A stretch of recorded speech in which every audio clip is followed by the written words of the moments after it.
broadcast network, AfterBuzz TV. Over 20 million weekly downloads in over 150 countries, and your number one source for after-show entertainment.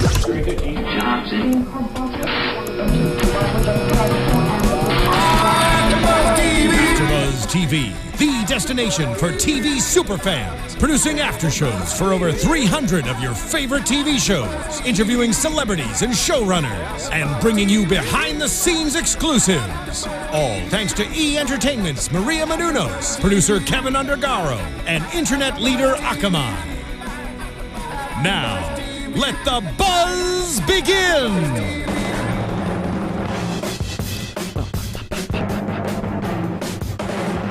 If you get in trouble.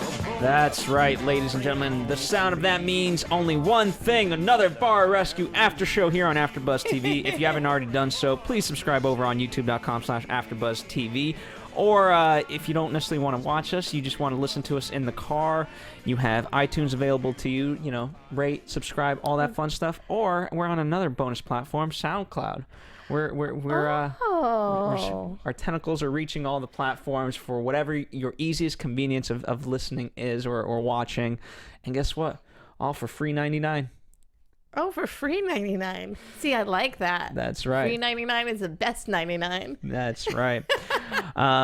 Also, before we get into tonight's episode, I have Dorinda Barker here. Hi, guys. I'm happy to be back. And, I missed last week, by the way. I know. I loved last week's episode. Missing tonight from action, Ashley Daniels, Kevin Undergaro, and Mia, who's working the Soho House. We might get Kevin to call in, so Marissa, who's in the booth, if you want to just kind of communicate with Kevin on that one. He's doing a shoot right now, so that's why he couldn't be here. But again, he really wants to talk about this episode because this was one of his favorite episodes. Really? Okay. And this, according to Instagram, John Taffer's Instagram, this was one of his favorite episodes, but you say last week's, like mine, is your favorite episode. So let's quickly talk about that, and then we'll talk about tonight's episode, which was crayons and angry lines. Exactly. So, okay. So talking about the last week's episode real quick. What I loved about last week's episode, once again, kudos to Bar Rescue for never keeping the same format all the time. So it definitely does not get the audience bored. And him going in for the re-rescue to second base. Third strike was the title of the episode. Exactly. So going back into second base. Now, he did a wonderful job the first time around. Now, Terry, who I'm not afraid to say it, is an idiot. I think he's more than an idiot, but I can't say it. Exactly. I'm being very nice about how I really think, what I really think about Terry, and let that place go. Like, I could not believe how he let that place go. It looked almost worse than it did when they did the first rescue. And what I loved about it is when John said, "I will do this rescue, but you have to put in 30,000." After they had done the 400, they went 400%, right? They had done, and he was like, "No, I'm not going to do it." And John was like, "That's it, I'm done. That's my favorite. This by far is up there in my top 5 bar rescue episodes ever," because he was like, "I'm done. I'm not going to do this because you have no respect for this bar, yourself, or anyone else." Absolutely. And so for tonight's episode, one of the things that I found interesting, I like the tie-in. This is overall impression, so we'll obviously talk about everything in more detail, but the idea of he gave Terry an ultimatum of a contract, and we had a contract in tonight's episode. Yeah. And I want to really talk about that because she signed it. Lonnie did sign it, and we'll see how that turns out. And of course, 4 minutes and 10 seconds in, and I thought we were going to get a Pirates. There you go. I was gonna mention it. I was just letting it simmer in. Because Pirates, when he said this was his most difficult bar owner, I was like, no, I really thought the owner of Pirates was more difficult. I think this woman was a little more stubborn, but I didn't feel that she was more difficult. Okay, so this kind of goes into the recon portion of things, right? She's before this had a successful bar, we're told, of 21 years. Nothing to sneeze at by any means, right? Not at all. But in a completely different part.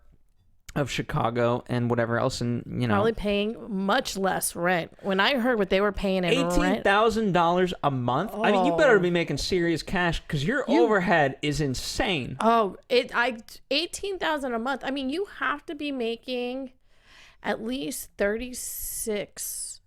No, not even more than that to actually be breaking even. That's insane. Yeah. Because you got to keep the lights. That's just the rent. You're not talking about keeping the lights on, keeping the water on, the trash, paying your people, paying the band if you pay the band. I don't know if they did that there. Your inventory, your kitchen staff. I mean, and the list just goes on of what you need to keep that place going. It floored me. So, and I don't know why they picked that particular place. I get it, for one reason or another, that's where they ended up at. But that, again, you have to rethink everything. And so, but the problem is when you've done something for 21 years, it's no longer just a habit. It's a lifestyle. Oh, it is who you are. It's part of your family. It's part of your DNA. It's everything.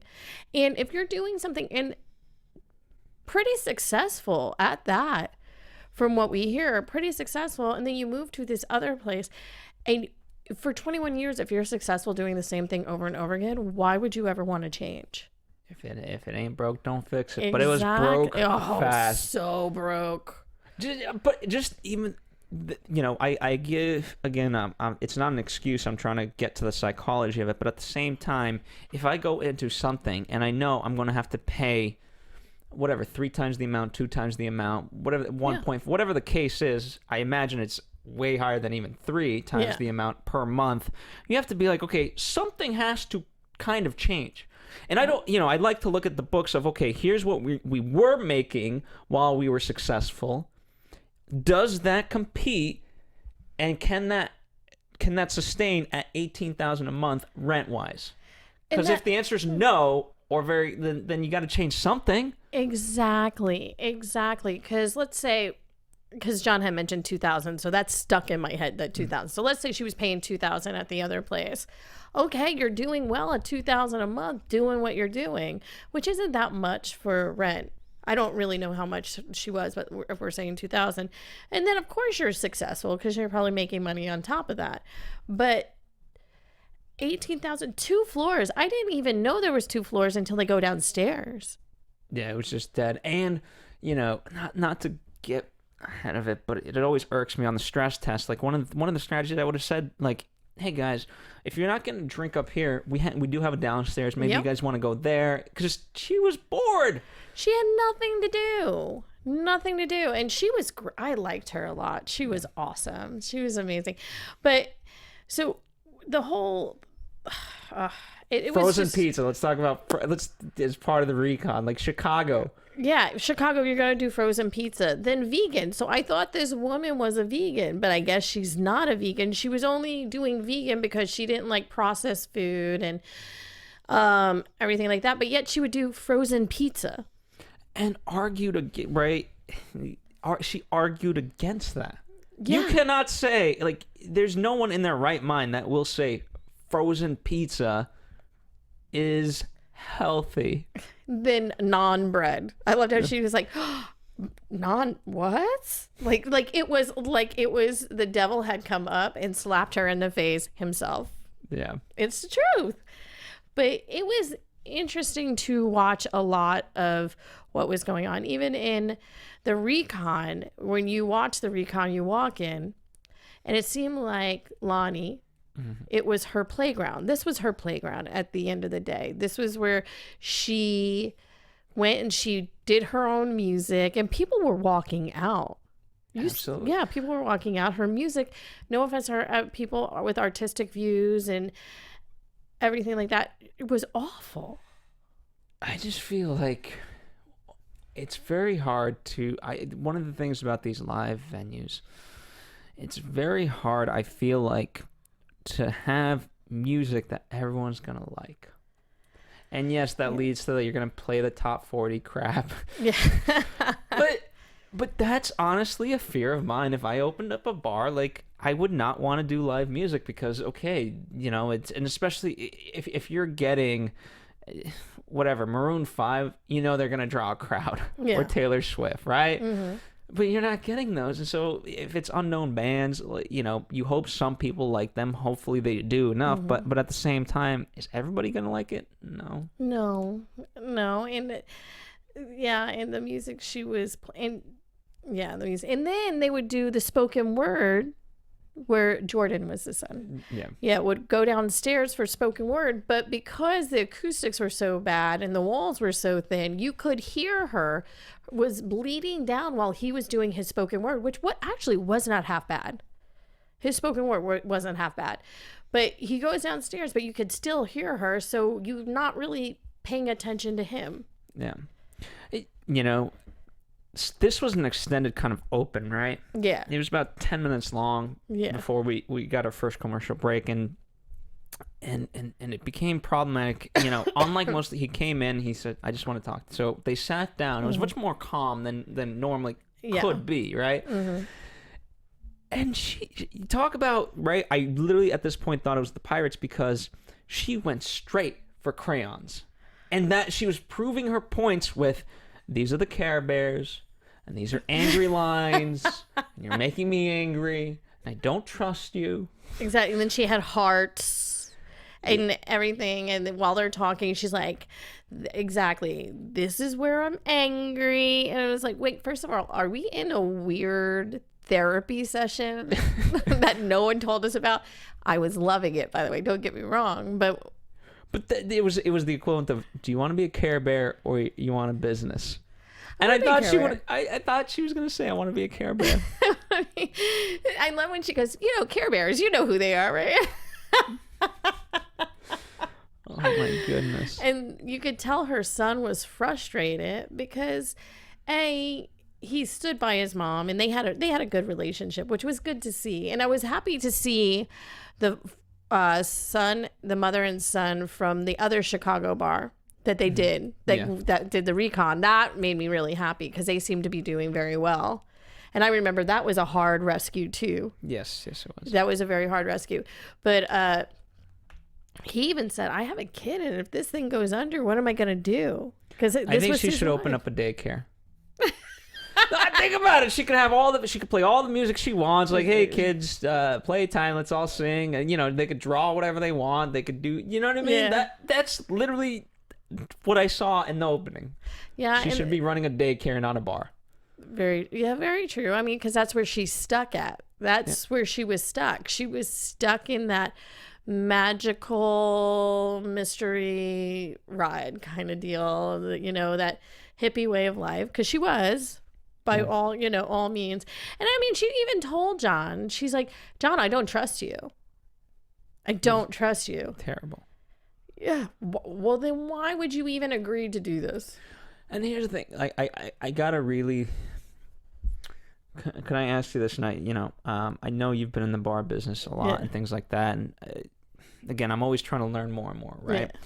But if you're in a location that you have to pay $18,000, and I don't mean to keep harping on this, but it's just so telling. It's a chunk. If you're in a location that's paying that much, you must consider that everywhere else is pretty well off. Yeah. Right?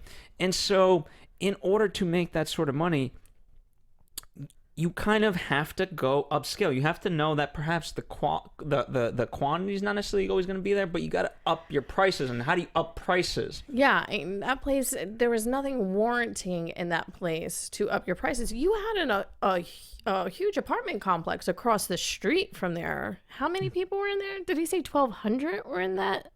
I thought he was talking about, I don't know the numbers wise. I know they were making about 100,000 a year. Yeah, no, 112,000. But it was a huge complex across the street. I mean, it was at least 10 stories. Yeah, so you could get those people to come in. And especially in Chicago. By the way, one of the things that I love in Boston, there was an amazing bar literally across my apartment. And so, you know, when you're snowed in like you are in this season, you know what I mean? You don't always want to be at home. You literally want some sort of escape, and that's what a bar can be.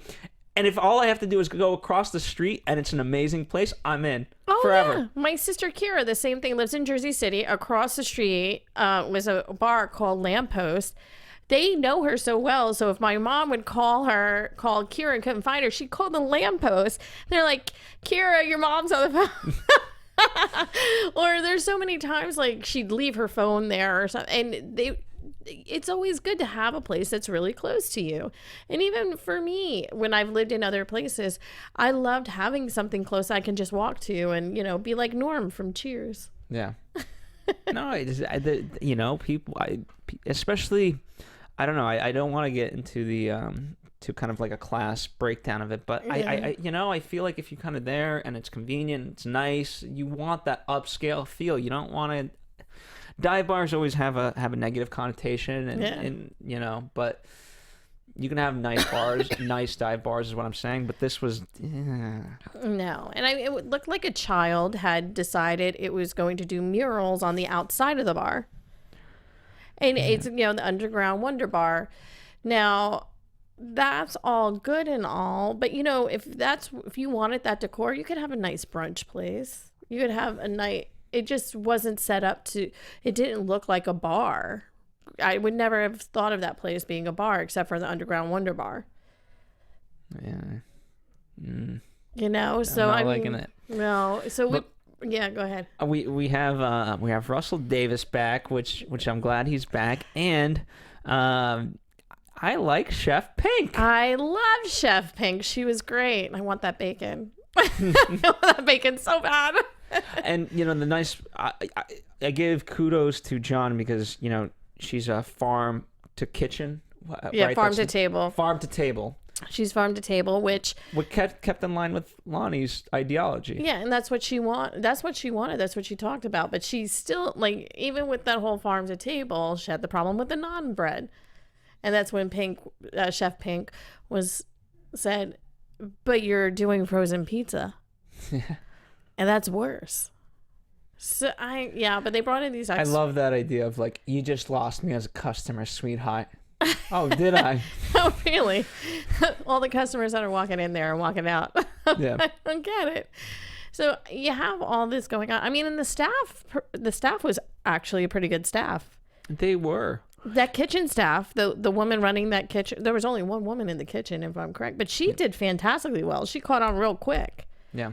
I think they might have needed somebody to come in just to be an expediter of sorts if they were ever going to get really busy. But she did fantastically well, even in the stress test. I feel like this, unless they didn't focus on it, but there was no uncleanliness. It didn't seem like, No. like overall, they were fairly efficient. It's just that the concept was terrible and they couldn't do anything about it because that's just the way it was. You couldn't go against her. No, there was no going against her, and she was very stubborn in her ways. Like, she was fighting John tooth and nail with everything. Like, even when she's like, "You're not changing the name of the bar. It's not happening. You're not everything." He was like, "Well, we need to do." "No, you're not changing this." Well, then why is he there? He knows his business. And he even explained, "I've been in this business for 30 years. 80% of my bars are successful that I have rescued." 80%, that's pretty high compared to a lot of these other shows, these rescue shows, and because they go in there and okay, here for the cameras we'll put up some paint and whatever else, and then afterwards it's falling down the next day. Exactly. This is not that. No, not at all. And everyone who's been listening to our show over the years knows that John puts his blood, sweat, and tears into these places. And it's not even just the remake. He's put people into therapy. He sat down and talked to people about businesses. He's brought lawyers in to negotiate contracts between people. He goes above and beyond. Yeah. And we've seen it with the guy for Spirits on Bourbon. Oh, he's one of my favorite guys. They're amazing. Stephen Brandon? Steven. Stephen Smith. And they are just amazing guys. And then, I didn't know this, but Moonrunners is franchising now. Yeah, so think about all the successes, and this woman doesn't trust him. But I feel like she's probably not trusted a lot of people over these years.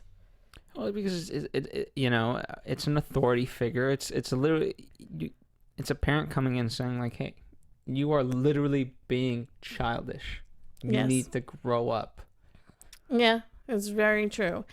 But when John walked out and Jordan talked to his mother, she did change her mind and she did change her attitude, because if he was so afraid of losing the place because he had a kid, and he even said, well, what am I going to do? Because he's a grown man and he's grown up in this business. It's a part of their family.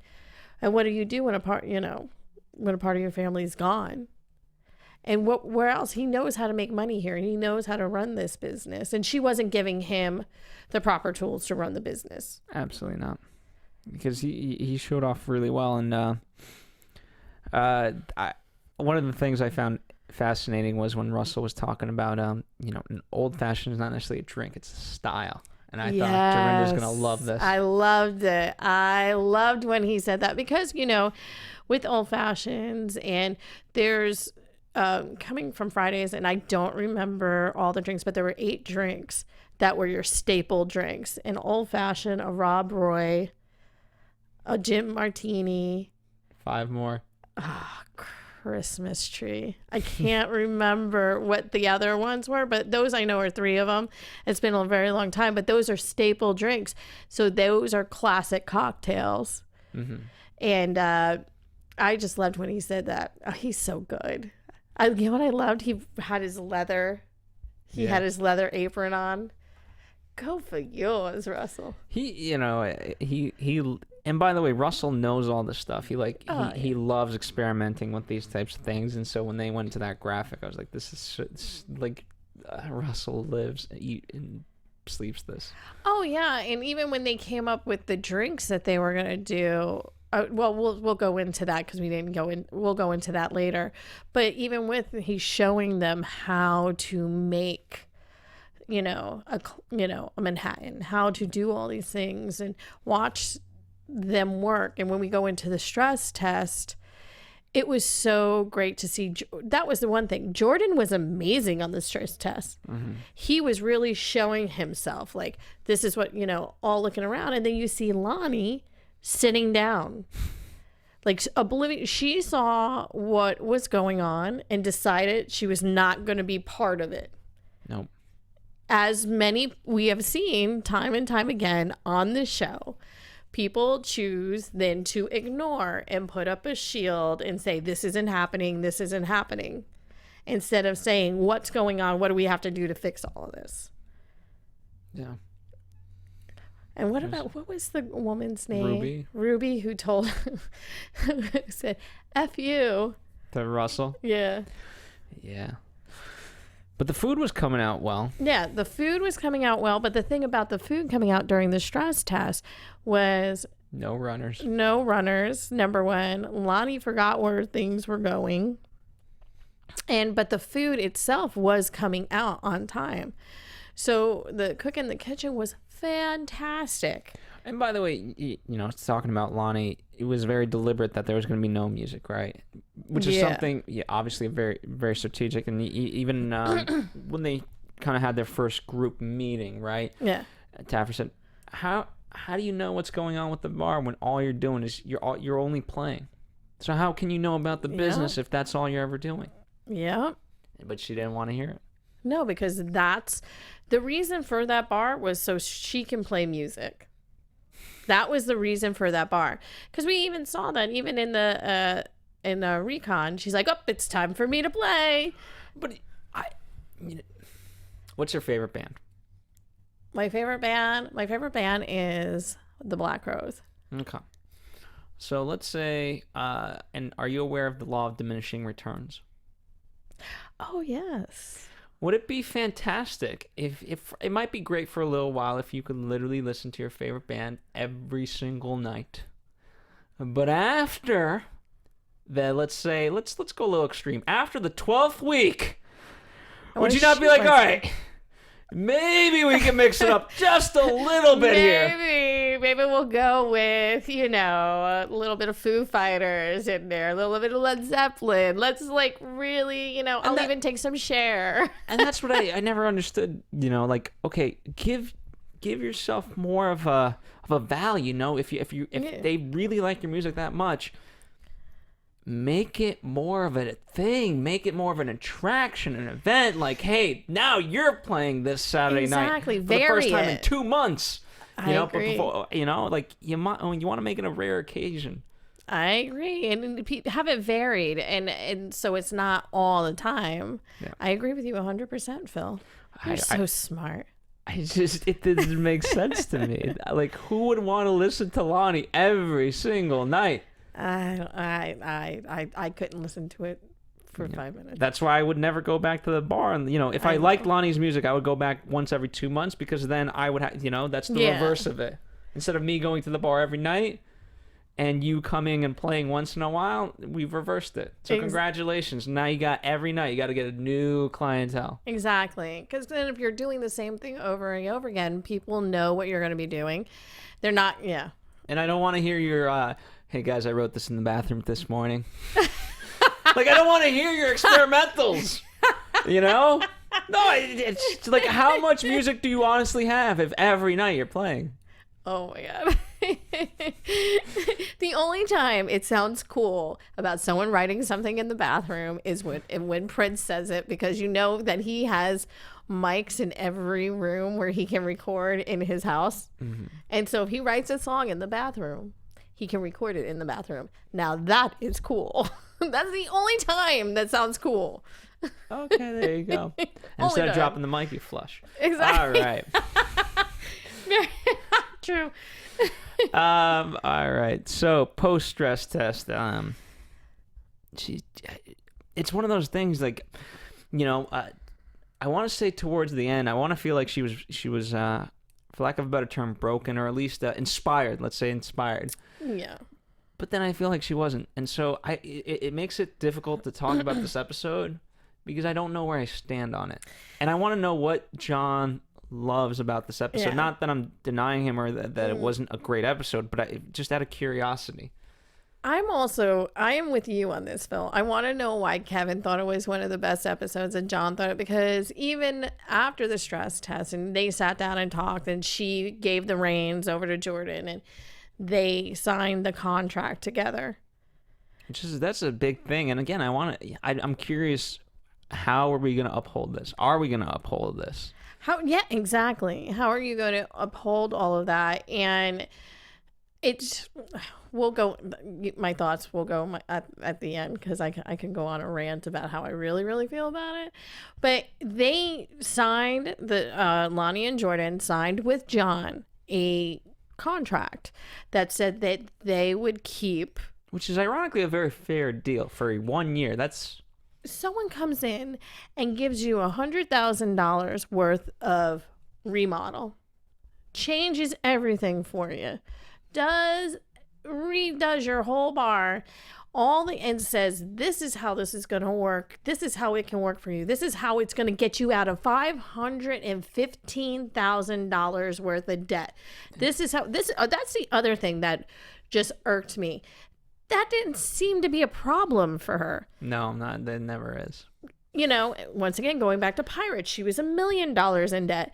I go back to Terry. He paid off in 2 years. He paid off the debt. That's huge. You pay off your debt, and I'm not gonna go into Terry because I can talk about that for 20 minutes. But you can pay your debt off, even $515,000. If you have a successful business, you can pay that off in a couple years. That can be done, and that won't be hanging over your head. But for Lonnie, it didn't even seem to bother her at this point, even though she was where she was at. Because it was Jordan who was the one who got in touch with Bar Rescue. Yeah. So then she hands the reins over to Jordan. They sign this paper. I was like, oh, this is going to be great. She's letting go. She's letting it all happen. We go to the bar, and I love what Russell did as far as the drinks. And I love the ice. Yes, the ice was amazing. A $6 drink to a $14 drink. Yeah, I mean, you know, there's a bar downtown LA called Varnish, which is fantastic. I haven't been there in a couple years. But if you go there, and it's worth what you pay for the drinks, A, because it's amazing. It's all handmade, mixology, all that stuff. But what they do with the ice, like they sit there and chisel the ice. It's not like it's already ready for you to go. Like they sit there, take the time to do that. Well, then it's worth the $12 to $14 that you're paying for that drink. Granted, you're waiting for that drink, but it's a process. It's a science. It's artwork. It's everything. And that's what they were bringing into this bar because that's what it needed. Yeah. So, and you know, this is jumping ahead, but even that the ice in itself was brilliant. Yes. To have it be the purest and light it up in the way that they did, I'm $20. Let's go. I'm in. I'm in.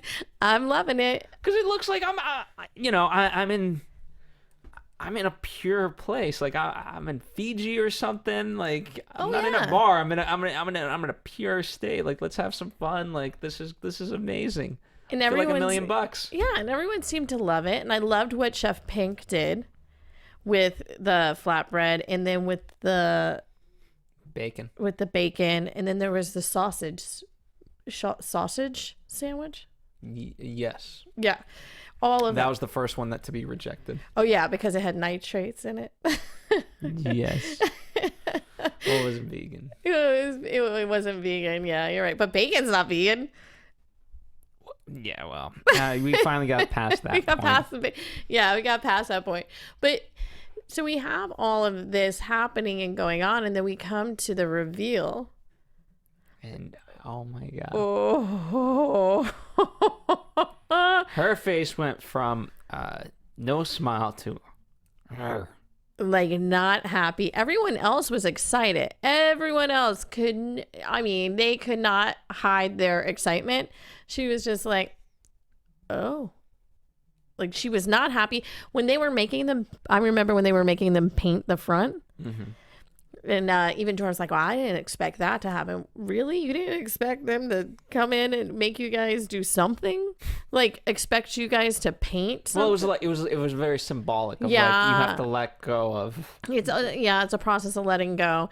And what they did, it was perfect because it attracted the crowd. It had a high class, like I can go into this place. I'm going to feel good about myself walking into this place, paying for $14 drink.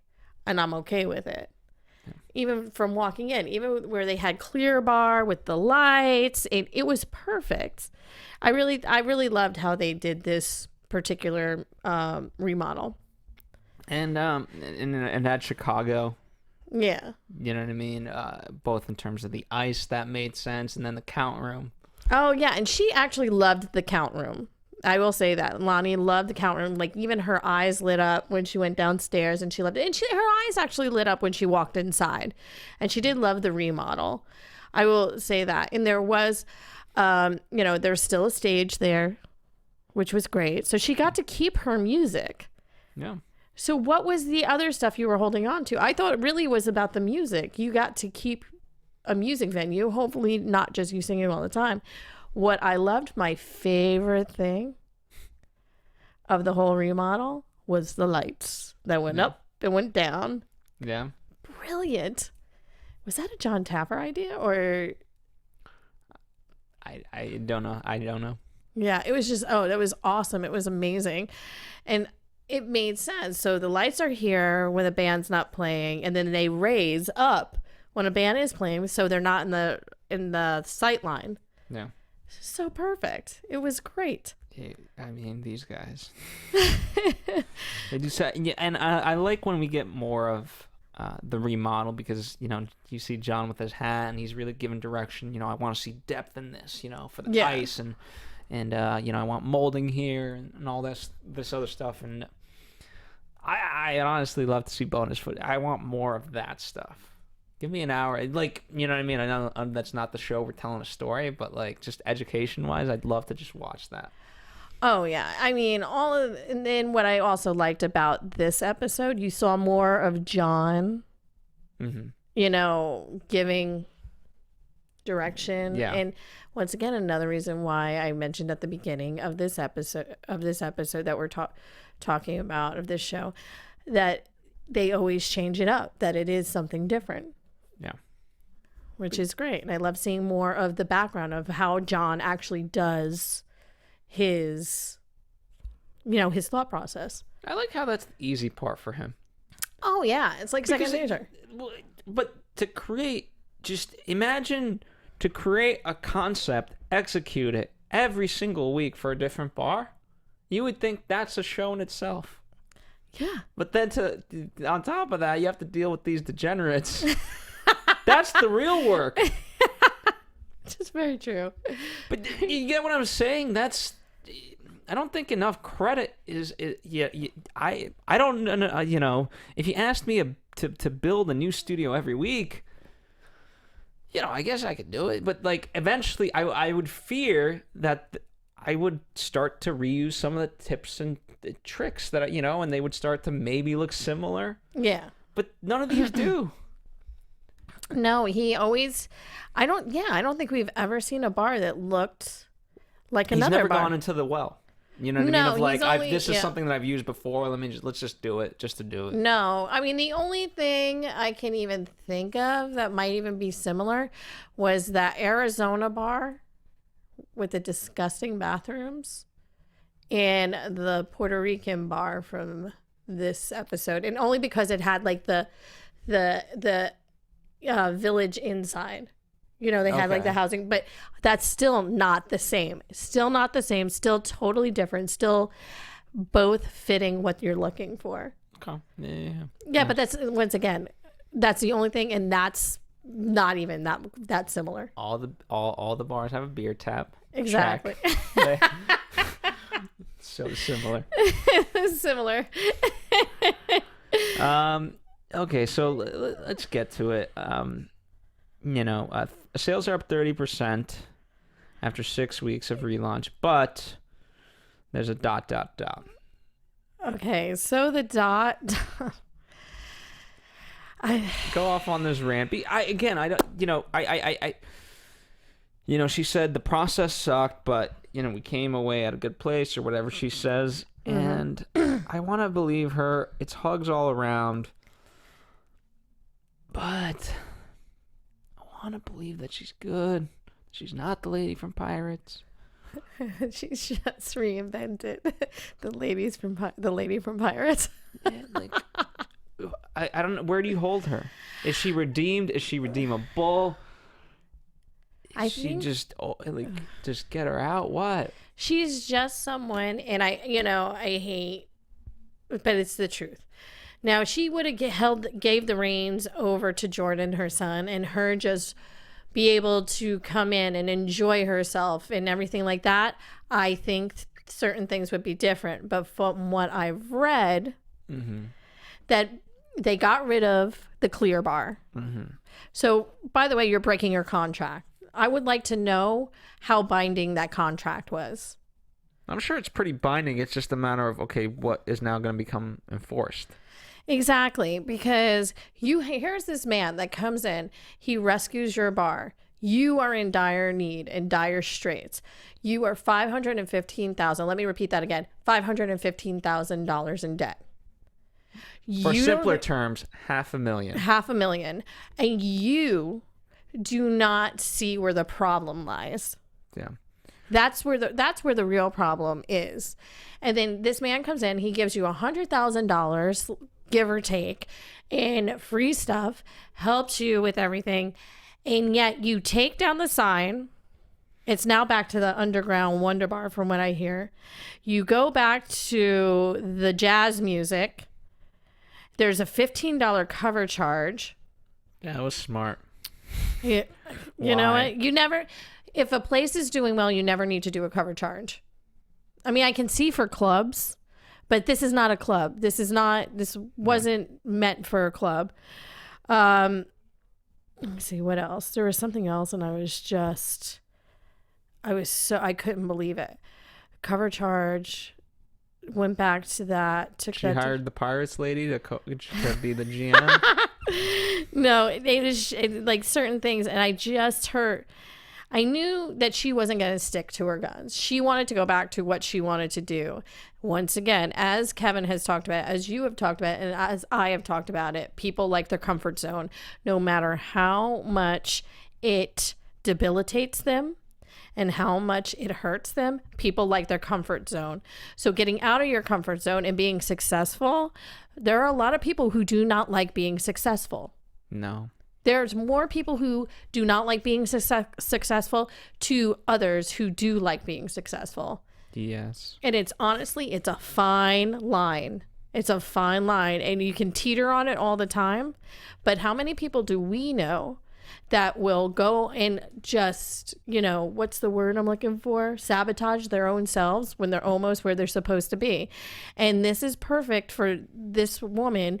And she's not thinking of her son. She's not thinking of her grandson. She just wants it to be hers. She's thinking of the Care Bears. And she's thinking of the Care Bears. And I love the fact that, you want to have the music, and I think you should have a music in that place. And if you want to have jazz one night, great. But think of other varied music that you can have in that area. You can have an acoustic night. There's so many things that you could have done in that area. But doing what you did by taking down the sign, that's my biggest pet peeve, is that she took that sign down after you signed a contract. Yeah, I mean, what did you think? That it was just a teaching tool? You Yeah. know he's serious, so it's just a matter of what's in there and what's going to be the consequences of all this. Yeah, and that's it. There's consequences to everything. And once again, it goes back to the bar, the Cockroach Bar too, which is now closed, by the way. I wonder if it just assumed that here's I'll try to get you the intel on this. Yeah. But my guess is if she changed the name as she did, then she has to pay for the renovations. Yeah. Not I love him. that idea. I think that would make sense to me. I think maybe John did something more creative. I don't know. But at least now that's $100,000. Think of it. That's $100,000 fine. Yeah. Right there, on top of your $515,000 worth of debt. So now you're $615,000 worth of debt. Congrats. Yeah. And so it goes back to, I see that place, unfortunately, unless she really gives the reins over to her son, not really succeeding. But it might be too late. And it might be too late, which is sad, which is very, very sad. Because, you've already remodeled it. You've changed the name, so you've rebranded. But then if you change the name back to the Clear Bar, then you got that confusion. Learning from last week's episode, you don't want to change a bar's name 3 times. Oh, no. So then you're like, well, what the hell? And, you have to redo the whole concept now, right? In that sense. Mm-hmm. So it's because now people know it as the underground place and whatever else, but it looks the same. So it's very messy and confusing. So I think here's your bill, $100,000. That's all you from now on. Exactly. And you're getting this from a man who has done so many things in the bar business, outside of the bar business. Right now, he's everywhere. He's been on every news station. He's been on Jon Stewart. He was on the Daily Show. Morning Bell. He was on the Morning Bell. My favorite, though, was the Daily Show when Jon Stewart used him. That was awesome. And Conan. Yeah. Conan. So he's all over the place, and he's been successful all throughout his 30 years, and you're not going to listen to him once. And I cannot give the details away, but boom, he's got a big thing coming. Oh, in the best, but he always does. Yeah. And he created the NFL Sunday Ticket. Exactly. Think about that. When I tell people how? that, their eyes are like, "What? Are you serious?" He created the Sunday Ticket. Every guy in America should be in love with this man. and women too, because I love football, but should be in love with this man because he just helped you to never leave your house. That's been my dream. And drink beer all day. Yeah. That's all you need is a remote, a bunch of football games, beer, and maybe order a pizza. And that's it. Yeah, and this guy, he's done so many things that people don't even know. But you want to be a Care Bear. Yeah, well, and I mean, I do wish them all the success. I really do, because they really did have a great mother-son relationship, and I like that. I love seeing that they had a good relationship. She definitely ran the show, though. You could definitely tell. She did. She ran that show. So we'll see. I do want to see the place do successful because I never want to see a family business go down. But we'll see. I think it's going down. Oh, Phil. Sorry. Read Franz Kafka's America, right? It's a story about a kid that just keeps, through idiotic friends, makes these mistakes, and they're blamed on him. Now, some are his, others are, you can blame on his friends, but at the end of the day, the consequences, they don't care.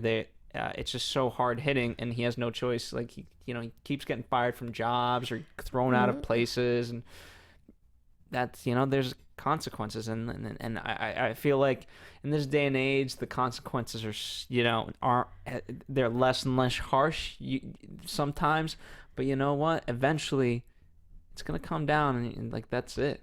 Yep. Yeah, I mean, you can only keep going further into debt for so long. Like eventually, the train stops, and it breaks you. I'm nowhere near where she is, and it breaks you. Yeah. So I don't know. All right, kids, we've talked enough. Yeah, we can keep talking forever, but we don't want to bore y'all. All right, thank you guys for tuning in yet again for another Bar Rescue After Show here on AfterBuzz TV. Once again, feel free to subscribe, rate, and comment. Also, Raise the Bar, which is John Taffer's book. If you haven't already read it, I don't know why you didn't, but you should. It's been out for a couple months now. I'm still waiting for my copy from Kevin. Okay. Well, there you go. No, I actually read it on I think Google Play, or I got it from there. Okay, there you go. So you've read it. See, Dorinda got it while she was waiting for her copy. Bar HQ, the app. Again, it's fantastic. Definitely, you just have to check it out. And so many more great things to come. I'm trying to think of everything to plug. You can watch Bar Rescue on the Spike app. That's how Ashley watches it. Yeah. So I watch. I watch it on the Spike app too. Which is that's great too. See, there you go. So if you missed a couple episodes, don't feel bad. Now you can get them. Oh, and can I do one quick shout out? Do one quick shout out to Murphy's Tavern in Rumson, New Jersey, for being one of the semifinalists for one of the best bars in New Jersey. It's my best friend Heather Rasiopi and Rob, their bar that they've had for almost 10 years, and it's an old speakeasy, and it's rated one of the best bars in New Jersey. It's up for that. All right. Well, if you're ever in the area, check it out. Yes. All right, guys.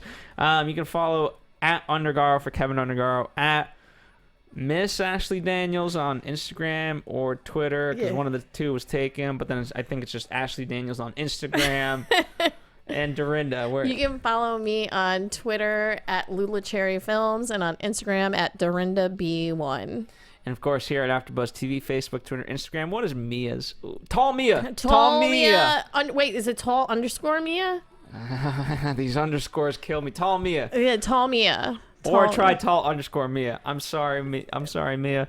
And of course, John Taffer on all the social medias. We'll see you here next time. From executive producers Maria Menounos, Kevin Undergaro, Phil Svitek, and the entire AfterBuzz TV staff, we would like to thank you for listening to the AfterBuzz TV network.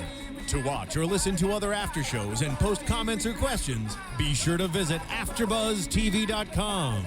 I'm Sir Richard Wentworth, and this has been a presentation of AfterBuzz TV. Buzz you later. The views expressed herein are those of the hosts only and do not necessarily reflect the views of AfterBuzz TV or its owners or principals.